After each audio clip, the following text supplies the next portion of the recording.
Thank you for joining this conversation that was created for our interfaith community leaders. I'm Hazel Rogers, a new member to the 9-member Board of County Commissioners here in Broward County. I was elected in August 22. I'm a former 12-year commissioner in the city of Lauderdale Lakes, a former state representative, served for 8 years there, former mayor of my home city for 4 years, and here I am in this seat working with some awesome people as we represent District 9 here in the county. But this issue, as you know, is about our housing shortages, impact of insurance, lack thereof, forced place insurance, and all of the challenges that many of us are engaged and suffering from or impacted by. And I know this conversation will always continue. I can only bring my experience to the decision making with a commitment to listening to the community, industry professionals, to include our staff. They're awesome, but we need to hear from you, the community, because we need your voice on this issue. And I just thank our administrator, Monica, and everyone, my 3 staff, for coordinating, because I'm going to forget to say thank you. And that is part of my everyday life, to recognize those that have just given their lives to service here. And you don't have to be elected to be a part of the solutions. My minor change to the program for today, I've added Bernard Fanyor, Director of Development for the Collective Empowerment Group of South Florida, as our first speaker. This group is very engaged in Miami-Dade County. They have their eyes on Broward County at a time that we need to be talking. There are no boundaries to this issue. We have folks who live in one county and work in the next county. We recreation all over the Tri-County area. So this problem is impacting a lot of us. So at this time, I am told Mr. Bernard Fanyor is on the line, and everyone was directed that we have about 10 minutes per speaker. And at the end, we will have discussions and hear from those that are online. So be ready. We have a chat. If you would like to add to the chat any comments, we will have someone pointing to those comments. So Mr. Bernard, the mic is yours. Thank you, Madam Commissioner, Madam Representative, for having me on the, can you all hear me? I can. Okay. Yes. Good. Okay, so thank you, Madam Representative, for having me on the call this morning. This is a endeavor that is my ministry, and I believe wholeheartedly that God has called me to this arena. You know, we have a statement in the body. Not everybody's pulpit is necessarily behind a traditional pulpit. And so sometimes we have to engage ourselves outside in the marketplace to address the needs of the community. As she said, I am Minister Bernard Fanord. I represent the director of the Collective Empowerment Group as a director of development. I have been with them for going on 6 years now. So my background is in administration, previously working at FIU with the vice president and president, also working at the school board. So I've taken, and my master's being in public administration, so I've taken my administrative training and background into the areas of real estate and merging that really with the ministry work that we are doing. The Collective Empowerment Group is a faith-based consortium of about 40 churches across Dade and Broward. The South Florida chapter is one of 5 chapters actually around the country. We have another chapter up in Tampa, and then we have a couple of chapters in Cincinnati, Baltimore, and I think Prince George's County, Maryland.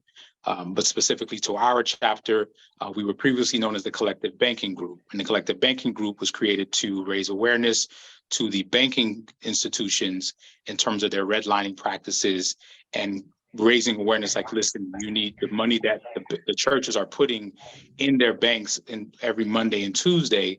You should be turning around with the CRA Act and allowing those dollars to come back and be reinvested into the community. And so we launched that effort really prior to the economic recession of 2008, 2009. And so, we made some traction with that and with Bank of America, with Wells Fargo and some other institutions. And I'm sure that conversation is not new amongst the clergy that are here saying, listen, if you can't support us when we're putting our dollars into your bank account, then we just need to unite and put our money elsewhere. And maybe, just maybe, if you won't hear us, you'll hear the dollars. And so, but post a recession, collective banking decided to address the holistic community issues. And so we went from collective banking to collective empowerment to address not just the banking practices, but dealing with housing, social advocacy, community advocacy as a whole. So for the last really 7 to 10 years, we've really been focusing on the housing crisis that we face here in South Florida. What we've done specifically in the last 5 is we've purchased properties from Miami-Dade County through the Infill Affordable Housing Program. Now, what that program is, for those that are not familiar, the county has allocated certain vacant lots within certain area codes and certain areas for affordable housing development. So the county has a sale price cap limit on what that property could be sold for. So developers, nonprofits such as ourselves, we get these properties and we build within the confines of the guidelines that they're providing for us. And what we also do is we work with the county, we work with the first-time home buyer agencies, such as the Housing Foundation of America, to get the buyers prepared and ready. We'll work with lenders such as City National, who, by the way, has an amazing credit interest rate program. I think they're the only ones doing 3.5% interest rate in a market that is dealing with 8% interest rate on a good day, maybe 6. City National has been intentional and at the front lines of providing much lower interest rates to buy first-time home buyers. Now, they do have their guidelines as well relative to income and how much a person can make, but they're very proactive with assisting with that. So I didn't get paid for it, so I'm just giving credit to where credit is due. Michelle Colley and Lennon Deno and some of the other representatives at City National for just really helping streamline these first-time home buyers into becoming homeowners. And so again, we work with them, also work with the county in terms of the permitting and the process and the buyers themselves, and we produce the property and then they're allowed to move in. Miami-Dade County also has several subsidy programs and down payment assistance programs. We have the Miami-Dade Economic Advocacy Trust that can provide close to $14,000, $15,000 at closing costs, at closing table for closing costs. Public Housing and Community Development can provide up to a $35,000 grant towards the mortgage of the property, and where they don't do $35,000, they can provide anywhere from $80,000 to maybe $100,000 of a second mortgage subsidy for that buyer. Now, they do still have to comply with the debt to income ratios that the banks are requiring, but as long as they fit those thresholds, they are able to proceed with moving forward with the property. City of Miami also has its own public housing funding that's available. And so if the individual just so happens to live within the city of Miami, there is opportunities for them to stack, or what we call capital stack, the funding between Miami-Dade Economic Advocacy Trust, Public Housing Community Development, and then City of Miami's Public Housing and Community Development. So there is funding that is available for the first-time home buyers, compounded with the lowered sales price. Now, we're still wrestling with that because I think a sale price is now up to $394, which is somewhat controversial right now because we went from $205 to $352 to $394. So I'm sure there'll be some legislation coming on down the pipeline to put maybe a hard cap on that at some point. But with all of these moving parts, it's literally taking a village to assist these families to move into their homes as homeowners. And we as CEG, we are unapologetic at the table as far as assisting individuals becoming homeowners. We're not that renting is bad, because not everybody's ready to purchase a home, but we are unapologetic about helping people bank, build, and buy, because we have to make a difference in this equity gap that we are seeing that has been continually rising over the last century, especially for Black and Brown families. CEG also does a project where we have a faith-based development initiative. That initiative specifically deals with the church community. What we do there is we partner with the churches from the standpoint of, we first tell them, do not sell your property. There are developers that are coming in offering 6 figures for these properties, but they're never going to give you the return on investment. So our first conversation with the pastors and the ministers is, do not sell your property. The Bible says wait on the Lord and he will renew your strength. It says, wait on the vision, right? Then it also talks about being patient, right? Let patience have a perfect work. And so when it comes to that, we urge our pastors and our associates, be patient with the process. Don't sell the property. Let us come in and assist you with finding the funding that is available for that, right? We also have a partnership with Enterprise Community Partners, which is one of the larger nonprofits here around the country. Well, in our partnership with them and Wells Fargo, they are assisting churches with pre-development support. So whatever it costs you, up to $50,000, they'll provide the funding that's available to get the surveys, to get the architectural stuff, and possibly the permitting process out there. And in the meantime, we assist with finding the funding for whatever project you're wanting to do. Now, what I tell our clergy is, it's not our job to tell you what to do. It's simply our job to interpret what it is you already have in your vision. We're not here to make you do something different. We are simply the Josephs and the Daniels to whatever it is that God has given you as clergy. So when we come in, if you say you have 5 different things that you want to do in your ministry in terms of the vision, okay, which one of these is the low-hanging fruit? Which one of these products that you say you have in the vision can we capitalize on right here, right now? Because, and if I can be just candid with the clergy that I believe that are on this call, unfortunately, my generation does not give the way we are supposed to. We have an issue with giving in terms of tithes, offering, sowing seed, and things of that sort. And so how do we bring churches and faith places and houses of worship to a place of self-sustainability? How do we assist churches to say, you know what, we can produce something for the community that not only provides a need, but allows us to maintain relevancy in terms of what the community is doing, but also provides some type of residual income for the ministry, right? You can create jobs with it. If you decide to build a K-8 center, if you decide to build a daycare, right? How do you assist now members in your church to get their certification so that you can hire members from your own church to now run that daycare? And so now you're keeping those dollars in house, and you're also refostering people's ability to give within your house of worship. And so those are just some of the few things that we are working on. We also have a Miami Youth Garden where we use gardening as a leadership mechanism for our youth. We have a Seed to Harvest curriculum by our president and CEO, Pastor Joaquin Willis, where Seed to Harvest processing is a leadership mechanism, and it is a growth development mechanism to help them find out what it is that they want to do in their life. So I tried to concise everything within those 10 minutes. And so I see a face come up, so that's his proverbial standing up so that I can sit down. Thank you very much. I think Madam Commissioner is going to move on the agenda. Thank you so much. You're muted, Madam Commissioner. Sharing, and I know we are ready for my Broward County team, and we're going to start with Ralph. That is you. Oh, Dr. Murray, Dr. Ned Murray. Okay, he is the Associate Director, and I'm just so happy to have you online. We challenge each other to dig deep into my community, talk to my cities, make sure they're engaged, and he has met the challenge. Dr. Murray, the mic is yours.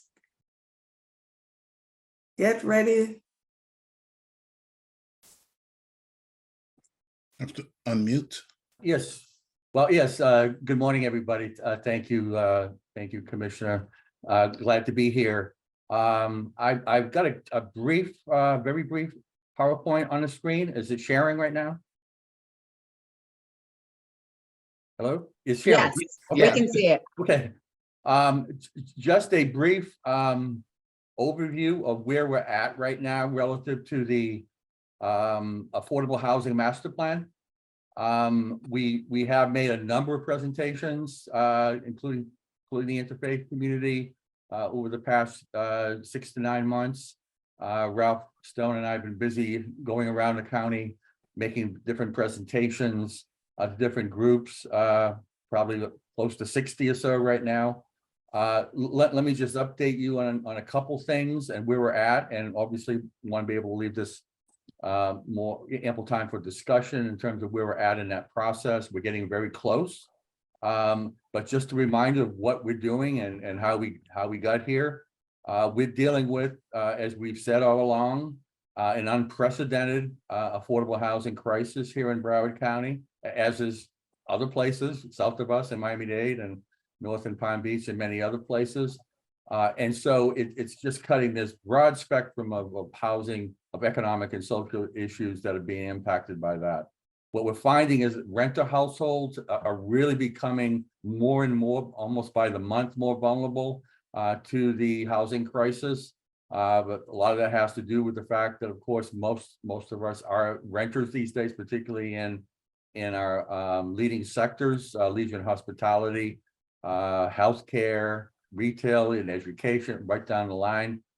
And what this is doing beyond the humanitarian aspect of this in terms of its impacts and the distress that it's causing on our renters and community at large is the fact that it's also severely impacting the county's economy, its resilience, and quality of life, all that are at risk right now as a result of what's going on with the affordable housing crisis, which gets worse by the month. As I think many of you know, we did the affordable housing needs assessment update for Broward County last fall. Here we are 1 year later, and things have only gotten worse.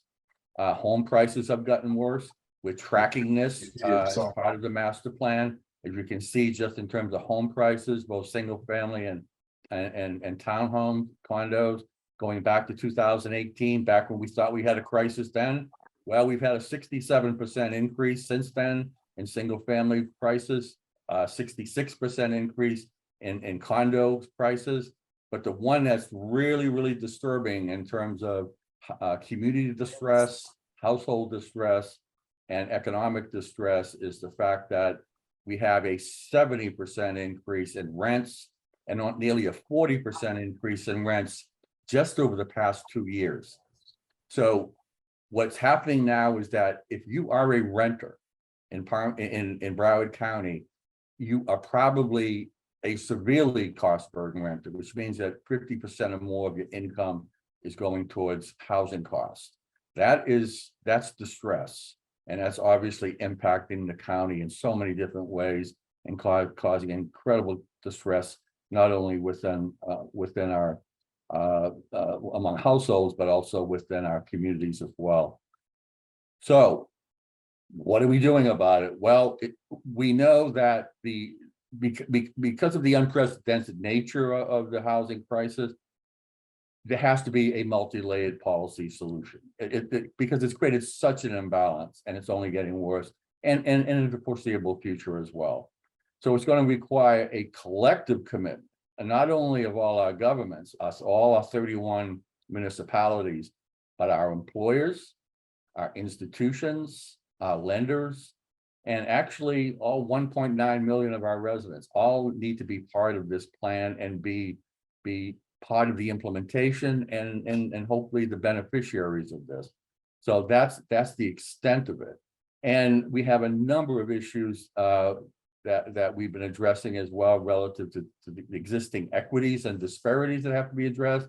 We also have to be addressing issues of climate change, and a lot of that's going to be playing out in terms of how we preserve our existing housing stock, which much of it is very vulnerable to any major storm events. So one of the major goals right now that we're working on as we work throughout the county, talking to various groups like the interfaith community, is that we're looking for this full county and municipal support for the implementation of the plan. We want everyone to be part of the process as we are right now, but ultimately it's going to be the implementation of that plan. And obviously we're going to be holding everybody accountable for that over the 10-year period of the master plan. We're going to have to create public-private partnerships and other forms of public-private partnership and public and private-public partnerships, various forms that are going to have to be put in place as they are right now across the county and in other places to be able to create these types of models for affordable housing development. We're doing extensive analysis on our land use and zoning, particularly along our commercial corridors where we see the most potential. We're working with the Broward MPO, been very, very helpful in terms of understanding our transportation infrastructure improvements, how we can piggyback a lot of that in terms of the planning. We have to be thinking in terms of that from an equity standpoint as well. We need to understand where the jobs are, how we get people to jobs, how we locate people in housing near their job, all really critical aspects of the of the master plan. And then, of course, there's the climate change issue, where we have found that underserved communities typically are going to be, as they already are, mostly impacted by climate change, whether it be extreme weather events, sea level rise, or potentially the excessive heat that we're seeing over the last couple of years. So what's been our focus of conversation over the past several months, working with local governments, working with folks like yourself and other stakeholder groups. We're focusing, zeroing in on these commercial transit corridors where we see the greatest opportunity for redevelopment, for mixed use development, mixed income development, but also opportunities to really create jobs in these areas, not only countywide, but within specific municipalities looking for their own economic growth and getting people living and working in the same municipality. So we're looking at a number of different ways to do that. As I mentioned, redevelopment, we're looking at zoning from a density standpoint. We're talking to some communities who are trying to create more vibrant downtowns, and what a better way to do it than to actually house our population of workers who can live in the downtown and actually consume in the downtown in terms of retail and restaurants. Obviously, mixed use, that form of development, that design is going to be really important, how we actually create mixed use development along these corridors and other locations. And then the repurposing of vacant and underdeveloped sites along these corridors and other locations, including a lot of the underdevelopment we have in the commercial corridors, including older strip malls and dead malls and other types of uses that are not generating any type of benefit for the communities. So with that's really a highlight of where we are right now, what our goals are, what our policy challenges are, and essentially what our focus is as we come into the final months of the planning process. With that, thank you very much. Thank you, Dr. Murray. I believe Madam Commissioner is going to move on to the next speaker now. Unmute, Madam Commissioner.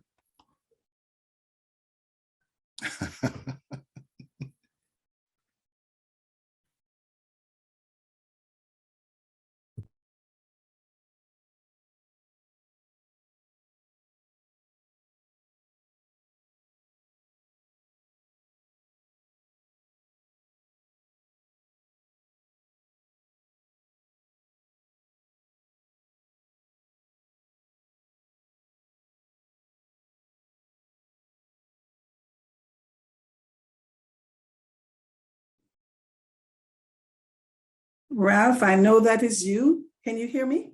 Yes, ma'am, I can. Okay, you're our housing guru. You're the one that is going to tell us all about the incentives that might be available to those that are on the line right now, because I know sometimes we just have to pivot. We have to change some of the uses that we have. Yes, we're getting community development block grant, but some of the targets that we had 10 years ago might not be the same today. And maybe we need to address some of those things that we can do locally as government. Business owners need to also focus on their industry to make sure we have workers in place here in Broward County and be paid a good salary so they can afford to live and work here in Broward County. So I'm looking forward to your 10 minutes. So the mic is yours, Ralph. Sure. So and I think everyone probably is aware that for many, many years, decades, the federal government and the state government have had the community development block grant, the home grant, and the state SHIP program that have provided purchase assistance and home repair assistance for individual homeowners of modest means, up everything from very low income up to workforce. There are 15 cities in the county, over 50,000 population, and all of those cities are entitled to receive all three of those grants and do year after year, and including the county. So we administer the smaller cities. The larger cities take care of their residents. And I will say that the interest in these programs is strong. Normally, we take in 3 times the funding that we have available to distribute, and we cut off the solicitation for funding within a month of having the new funding year starting. So it's very competitive, but on the other hand, we are able to help a lot of people either with home repair or purchase assistance. So if you have people in your congregation that are interested in those programs, if they're in any of the 15 large cities, they can contact those cities and their staff directly. If you're in the smaller cities, you can contact our staff at the Housing Finance Division, and they can advise you on those opportunities. From a broader perspective, we provide gap financing for larger multifamily developments, and we provide tax-exempt bonds. So since 2018, the board has provided financing for over 2,500 new units, about 25 different affordable projects that are everything from around 70 units up to 400 units. The major challenge in placing that money and executing these projects is finding land. And we have had a number of developers that have partnered with local churches that have vacant land, available land. They may have moved their congregation. They may be ready to sell their property. So that I can tell you that we probably had at least, I can think 3 or 4 deals where a local church has provided the property for these projects, and in some cases are partners in the projects themselves. So if you have that circumstance in your own congregation, if you have an acre or more, let's call it, a minimum of an acre or more available, feel free to contact me, and I'll be happy to talk to you about your situation. I have had, since the last time we met, that Commissioner Rogers put this group together, 2 or 3 of the congregations contacted me. One in particular invited me out to look at their site, and they have a real opportunity to participate or sell to a developer. So if that situation exists for you, please contact me. The commissioner asked me to comment real briefly on a couple of new programs that exist as a result of a state law that was passed last year called the Live Local Act. One of the benefits now of the Live Local Act is that it allows a nonprofit entity like a church to have a 100% tax exemption for the land that a affordable project sits on, if it's dedicated for affordable housing for a period of 99 years or more. So that can be a significant benefit to a developer and enhances the value of nonprofit landowners like local congregations. Separate from that, there's a component of the bill that allows corporations to make tax credit contributions to a state fund that provides gap financing for affordable housing. And any corporation, any for-profit entity that has a tax liability to the state can get a dollar-for-dollar tax credit on that liability by making that payment to the Florida Housing Finance Corporation. There's an application process, and the staff at Florida Housing administers that program. So if you're interested in that, you have anybody in your congregation that might want to take advantage of that, you can just go online and Google Florida Housing Finance Corporation, email or call them directly. Last thing I would mention is just following up on Dr. Murray's presentation. The board has directed us to move forward with the 10-year affordable housing master plan. And we're going to be looking at all of the cities in the county and the industries in the county, the hospitality industry, health industry, retail, et cetera, to kind of step up and take on some of their fair share in providing affordable housing opportunities. And there's a variety of ways that they can go about doing that. Many already are doing that.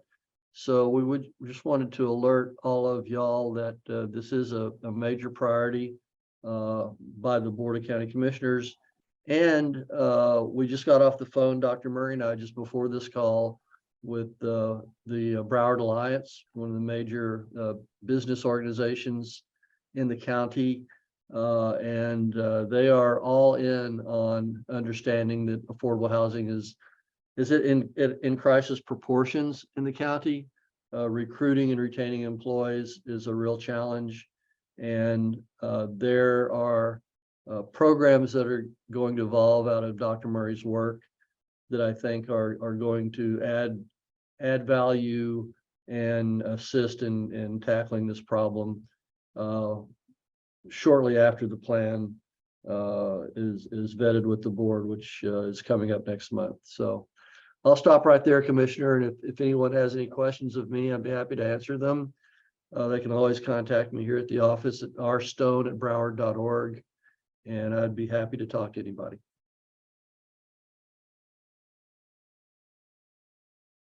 Okay, thank you. I know we talked about, you were mentioning all the projects and some of the opportunities that we have here in Broward County, and we are reaching out to you faith-based because you have the parishioners that I know and you know are from one paycheck to the next. And we are here to offer solutions, offer ideas that the county and cities can look to so we can come up with that solution. So I'm excited about this conversation because I know that as we talk about the condominiums here throughout our county, to include Miami-Dade County, we were not affording that population, that type of housing. We have diverse housing here, all right? That housing could not benefit from any hardening dollars that we have. And Dr. Murray and Ralph, you will be able to speak to that because now you have a 10-year, a 20-year that you need to inspect these older properties. We all worried about what happened with Surfside. We're all scared. Everybody's trying to do the right thing, but it takes dollars. So how are you gonna talk about that issue and offer a solution? Because those folks are on fixed income. They can't afford this. So as we talk about solution, what about our seniors living in these condominiums that were never afforded an opportunity to participate in any program that provides for common area hardening? I know about single family homes, maybe some multifamily, townhomes. But talk to me in your conversation before we get to James, who is going to connect the corridor and the housing to transportation.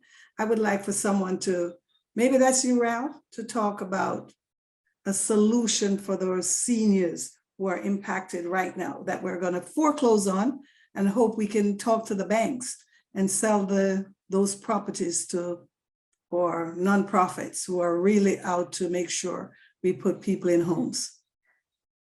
Commissioner, you are correct. And, these condominium owners that for years were kind of just silent out there and probably just happy to have what they had and, not needing any assistance now are finding themselves with the state regulations that are requiring these structural condition surveys and requiring full funding of the individual condo association reserves, ending up with really difficult to manage, if not impossible to manage assessments. I've heard stories of people that are getting $50,000-$80,000 assessments and looking at having to take out a second mortgage unit if they have enough equity to do that.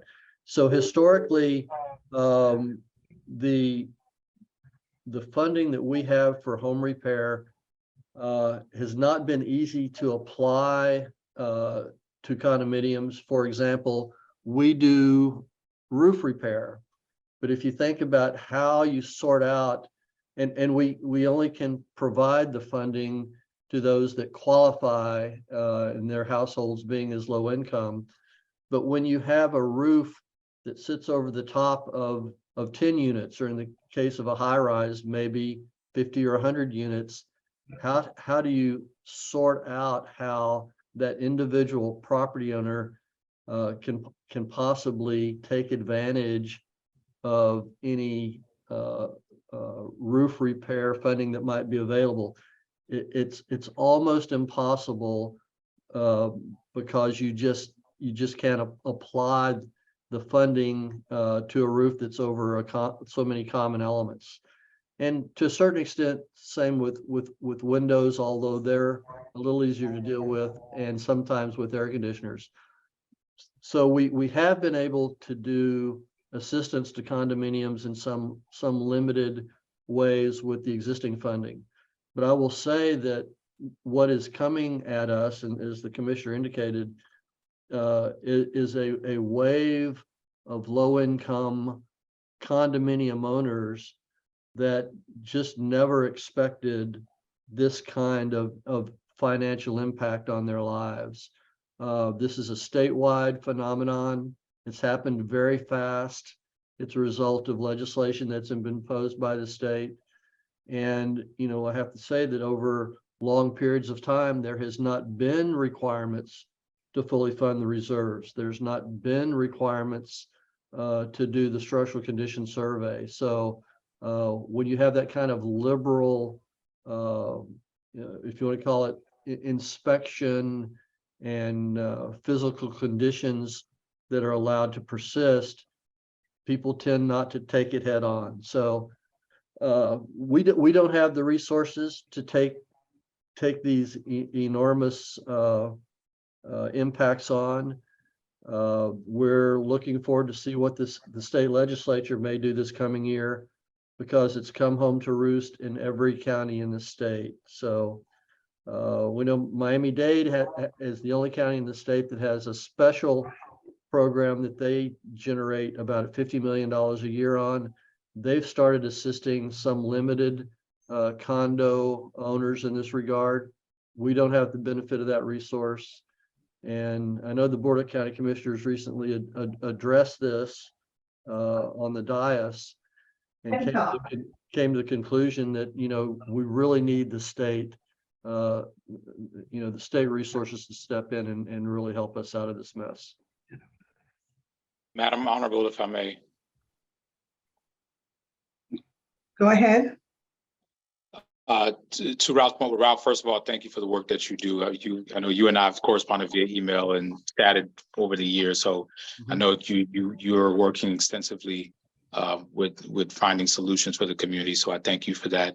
My response to that inquiry, and at least to the statement made, is more so on the other side, because I think the church community has a bigger role to play than what either we realize or what we are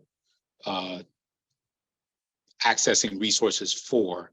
I'm not going to say that the church community is the end all be all solution as far as like we have all of the land in the world, but we do own more land in FPL, right? As aggregately as a church community, as a demographic, we own more land than just about any other organization or entity in the Tri-County area, and maybe even the state. And so I think one of the solutions that needs to be looked at is what legislative policies can be implemented that would assist the church community to do this.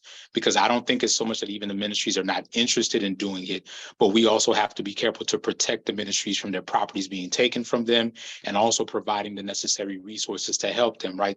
There are CDBG dollars that are out there. There are surtax dollars that are out there that I think some type of policy or legislation can be enacted to assist these faith organizations, not so much, like I said, specifically these churches, to be able to do the development, because within that, they'll be able to produce those mixed use income properties or just those affordable housing units. And to what Ralph said, where you're having this wave of people previously living in condos that can't afford anymore, or now you're on fixed income, where's that affordable housing stock going to come from? And I think the churches sit in In a few minutes. I think Bernard? the church sits at an opportunity to make some crack in that issue. But I think there has to be, between the banking community and between the legislative officials, there should be some funding that they're willing to set aside to allow the churches to provide that, right? How do we assist with buying up foreclosures, right? How do we assist with the pre-development costs and things of those sorts? I think we need to be more intentional about that collaboration, because I think that there's a solution that can be had from the faith community to assist the county with the crisis that they're facing. Thank you for those comments. We're listening, we're taking notes, and I'm going to take us back to James and those folks from the MPO, because hi, James Cromer and Karen, you're next, but I want to really introduce you. Your Federal Grants Deputy Executive Director for Broward County Metropolitan Planning Organization. We fondly call our MPO here, doing awesome job, and you can brag on yourself. So the work you're doing, just take a few seconds, but you cannot live without bragging on what the MPO and the recent awards and recognition. All right, Karen, both of you. We start with James. All right, thank you. Thank you, Commissioner. And bragging on the MPO, we have great board members, including Commissioner Hazelle Rogers from Broward County. So I'm very pleased to be here today with all of you, and also working with our partners at Broward County, because we cannot move forward without all working together. The Broward MPO, for those of you who aren't familiar, is a federal agency that sets transportation policy in the Broward area and also assigns the federal and state funding for transportation. The reason this is important to you is that as you're looking at housing options, we want you also to consider the options as they relate to transportation. The Broward MPO won't be making decisions necessarily on where to put in the housing investment, but we can make decisions that help guide the investment of funding for transportation that can make housing more affordable. I hope everybody can see the my screen here. It says the H+T index. Somebody can shake. Okay, good. So if we had a little more time, I'd go in more depth into this, but the Housing and Transportation Index is a great website. I encourage you to take a look at it. I'm going to dive in real quick, but I also want to just show you down here that there's some information for housing professionals, for policymakers. So you may want to come back and visit. But I do want to mention the idea behind this is that as we look at a household income, typically no more than 33% of the funding should go for housing in a typical household. And then in addition to that, if you look at the cost of transportation, the combined cost of housing and transportation should not exceed 50% of a household income. What is great about this site is it goes into different areas and shows you the burden of housing and transportation costs. So I zoomed in on Commissioner Rogers' former mayoral city with Lauderdale Lakes, and you can see some information here that the cost of housing and transportation for people who live in parts of Central Broward are maybe around 45%. As we get to the coastal areas of Broward and on some of the western edges too, you get the darker colors and show the combined cost of housing and transportation is much greater. This site also offers options at looking just at the rates of housing costs and transportation. And if we had more time, we'd look a little more into this, but we can see what are the burdens on people, where do they live, and how does that affect their household spending. So the reason I wanted to show that is that as we look at transportation investments, we're also looking at ways that where we invest money in transportation can help decrease the cost for a household. Broward County with the Primo plan is also looking at how to help decrease the cost of transportation. And let me show this quick video. It will explain itself and let me know. Broward County Transit is changing the way Broward County connects. Introducing Primo, our new premium mobility plan, delivering over 200 miles of premium transit services with 8 east-west corridors and 6 north-south corridors, providing everyday transportation to places that matter most. Connecting Broward County's 3 major economic engines, the airport, seaport, and convention center. Broward County Transit's Primo, the future of transit is here. To learn more, visit primo.broward.org. And so thanks to the voters from Broward County who approved the surtax, the penny surtax, the county now has funds. When a story about The Office is actually about the cavernous gender pay gap, that's really Sorry, kept going. So as you look at where there are opportunities to put in housing units, if you can also consider how well do they connect to the different transit modes? How well will they be able to make it possible for people to connect to their jobs, to education, to things that they're doing? Let me show one other 30-second video real quick that I think helps illustrate what the potential is of Primo. The premium mobility plan for Broward County Transit delivers a vision and the needed strategic. Just like, let me turn it up a little. Premium Bus Rapid Transit, or BRT, is like riding a train on rubber tires. Light Rail Transit, or LRT, is fast, comfortable, and moves many people quickly. Our investment in a high-capacity, modern, and reliable transit system will bring convenience and accessibility to everyone. Get on board with Broward County's new Premium Mobility Plan. All right, thank you. So with that, as we talk about housing costs, as we talk about what it is that people can do, let me stop sharing. Yeah, if we can make an effort to coordinate where we are making our investments in transportation, along with where there are the needs for housing, where there are needs for people to not only have places where they can live at an affordable rate, but then also get to where it is that they need to go, that will be of great benefit to us. I want to hand off right now to Karen Friedman, who's also working with the MPO, and she's talking about some of the activities that we have going on, including the development of a housing coordination plan as part of our long-range planning. Karen?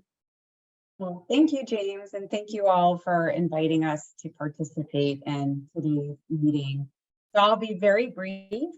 It is somewhat new for the Broward MPO, who our focus has always traditionally been on on transportation, to start looking at housing, but that's from the direction from the federal government, because there's the realization that decisions about where we spend federal and state transportation dollars can exacerbate housing affordability. So the federal government has tasked metropolitan planning organizations such as the Broward MPO to start considering housing as part of our transportation planning. Right now, the Broward MPO is in the process of updating our long-range transportation plan. We refer to that as our metropolitan transportation plan, but without getting too in the weeds on that, because of this new mandate from the federal government and the US DOT, we are considering housing for the first time as part of that effort. And we're doing it in 2 distinct ways. First of all, about 2 years ago, the Broward MPO board established a new committee. It's our Resilience and Affordable Housing Committee. And they are a group of elected officials and other experts who are now specifically focusing on both resilience and affordable housing and how the Broward MPO spends its federal dollars. So that's one effort.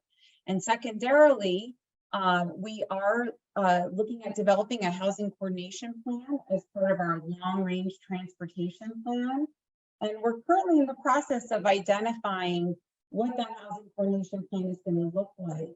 But we are very interested, even in listening today, we've been taking notes on how we can best incorporate the concerns of our community and how we can best preserve the affordable housing stock and make sure that we're spending our dollars in a way that doesn't exacerbate unaffordable housing. So I'll just say that. Okay, Thank you, Karen. Thank you, James. Thank you, Ralph. Thank you, Dr. Murray. Thank you, Bernard. Thank you, everyone. But I know you wanted to spend the next few minutes that we have to those that have hands raised, or you can make your comments in the chat. I will make sure it gets to the right hand and the listening ears of the right and appropriate persons as we address these housing issues across Broward County, keeping in mind that Palm Beach, Broward, and Dade County, we are connected in so many ways. All right, so I see some of the folks that are on the line. Oh, Pastor Faye Golding, I see, let me see. Patrice, Regina Martin, Raymond Johnson, and so many more that you're here. But yes, I want you to listen. I want you to share the information. I want you to make sure that your parishioners get the information first. I see Bishop Clive Porter, Bishop John Christopher, Pastor Bishop Christopher Lewis. Hi, how are you? Okay, most of these names that I'm calling, I'm going to brag. They're in my district. So I'm glad you're on the line and we are talking to you. There are things that we did not do as elected policymakers. We did not foresee Surfside. When we bought our condos, we did not know we have to rebuild our condos. No one told us that. Okay, yes, surplus. It was never equated and realized that we would have to be rebuilding and hardening and not have the dollars to do it. Okay, so we're gonna do things differently, but we need you. At times you will get an email or a text asking you to call your elected official, be it federal, state, county, or cities. You will get that call or that text to be engaged in the decisions that will be made that will impact the dollars that you have in your retirement for the great life to live here in the Sunshine State. So it is good. Let me see. Delvis Chance and Pastor Tillman and FBC Piney Grove. Okay, in my district again, Piney Grove, thanks for showing up and just thanking everyone. So we go to hearing from those that would like to add to this discussion. And I know someone from my staff will be recognizing those persons.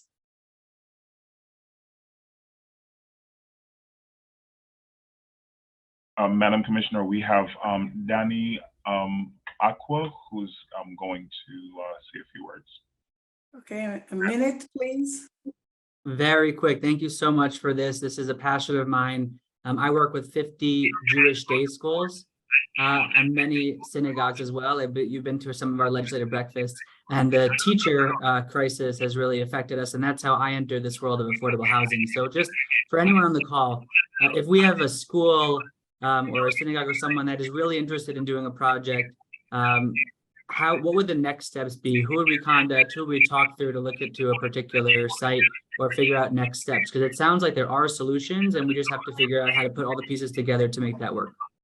Okay, thank you. Ralph? Danny, yes, ma'am. Hi, Danny. I saw your chat message, but I'm electronically challenged. I was going to send you my email address, but if you just contact me at rstone@broward.org, and we'll set up a call or an in-person meeting, and I'll go through the process and the resources we have available. I'd be glad to talk to you about that. I know if y'all have some property, there are opportunities out there. Madam Commissioner, I believe Bishop Dr. Lewis is next in line. You're recognized, Dr. Lewis, Bishop. Thank you so much, Madam Commissioner. You're always such a light in the city rather than the sun, and we thank God for you and for all of the presenters today. Thank you. This is my second meeting with you, and I tell you, I'm so encouraged. I had a privilege of speaking in New York not long ago, and meeting, of course, the mayor there, Eric Adams, and a friend of mine is building a tremendous edifice there, where there's a collaboration between the church, the faith community, and the city. And like you are there's so many. So I see this cross-pollination of how cities are being gentrified. One of the things that I took away from that, and I would like to implement here is the same thing, affordable housing, where churches and communities can connect with the city, collaborate, and perhaps, take a look at, I believe it was Ned, Marie, and Bernard that suggested there are ways that we can go about this. I know this is our second meeting. I would like to really meet with someone to discuss the possibilities. For example, if I decided with my parishioners, along with my city and officials, to build or to totally demolish the facilities we have now, I know it will incur rezoning, it will incur funding, it will incur things of that nature, collaboration, sponsorship. Is the city willing and have anything in place to move forward with that? So that for you, yes, we have a partnership with the county and the cities. It's a partnership. Whatever we're advancing, we know it will impact the land use plan that was approved by the state. But because the state is involved, because the federal government is involved, because we know this is where we must go by engaging those that own the property, government don't, right? We don't have ownership. So that's where the public-private partnership comes in. And Ralph Stone and Bernard are the two that you should be talking to. Excellent, thank you. Make sure my office would make sure if you don't get it here this afternoon, we'll make sure you get it from my office. We will make sure. And Ralph is awesome. Thank you so much, Madam Mayor. That answers a lot of questions, and I will definitely be with you and with these others. Thank you again. Great work. All right. Thank you, Bishop. Commissioner, I think we have Thomas that's next. This is Bishop Douglas from Holy Temple. I need to, how you doing, Madam Commissioner? How are you? I just needed more additional information on the item. One gentleman spoke about the tax exempt 99 years for multi-unit on a nonprofit land. And I want to throw this scenario out there. I've been speaking with a developer who wants to build units on our property. But I negotiated with him that if you build a unit, I still want a church on the bottom floor. Is that possible? That relates, I can tell you, Ralph Stone can guide you with the city. All right, it's possible, but there has to be conversation. So I'm glad you're listening. I'm glad you're willing to pivot and do something different. All right, like demolishing the building and seeing what we can get. We offer incentives to go virtual. Okay, meaning higher, different floors. There are different ways. There's different ways we have to do church. We learned from COVID that we can do church from home, right? There's a lot of things that we can do that we did not envision, that now that we know, and now that we have created these opportunities, these incentives, we're here to listen and make it work for the broader community. We must be involved. So thank you, faith-based organization, for this conversation. Do we have anyone else? So Ralph Stone for you, Pastor Douglas. Yes, Pastor, the answer is yes, you can do that is the short answer. And if you're already working with one of the experienced for-profit affordable developers, they should have land use counsel that's working with the program. They'll be able to advise you how to make that work out, but that is possible. Dwight, anyone else? Anyone else would like to join the chat for a minute or so? I don't see any other hands. I know we're at 12:35 now. Okay. And do we have anything on the chat that everyone can benefit from? Marlon?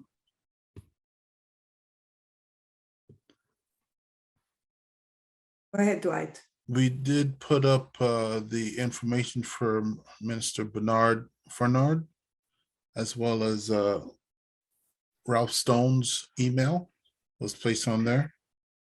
If anyone else would like to add their information, we can do that. And I, of course, will put the office number on here as well. So let me thank everyone for joining. And knowledge is power. It is my responsibilities to share what I know. I challenge my team all the time. I want my district to be the first to know everything that we're doing here in Broward County. So if it's coming on the agenda and it impacts any of my cities, I am going to be sharing with the mayor and city commissioners. They're responsible for their cities, but I will provide that information.